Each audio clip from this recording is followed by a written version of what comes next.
கடந்த நாட்களுக்கு முன்னாடி ஒட்டுமொத்தமான வெனின்சுலாவையும் பதட்டத்துக்குள்ளாக்குற மாதிரி வெனின்சுலாவினுடைய அதிபர் மாளிகையை நோக்கி வான்வழி தாக்குதல், தரைவழி தாக்குதல் மூலியமாக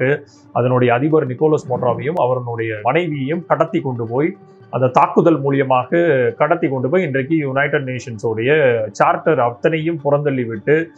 இரு நாடுகளுக்கு இல்லாமல் எந்த விதமான போர் பதட்டங்களோ இல்லை எந்த விதமான ட்ரேடோ இல்லை எந்த விதமான செக்யூரிட்டி பிரீச்சோ நடக்கிறதுக்கு யுஎன்னோட சார்ட்டர் தெளிவாக கோட்போட்டு காட்டுகிறது. அதை அத்தனையும் புறந்தள்ளி விட்டு தான் தோன்றித்தனமாக யுஎஸ்னுடைய காங்கிரசினுடைய அப்ரூவலை வாங்காமல் ஒட்டுமொத்தமாக தான் தோன்றித்தனமாக யுனைடெட் நேஷன்ஸோடைய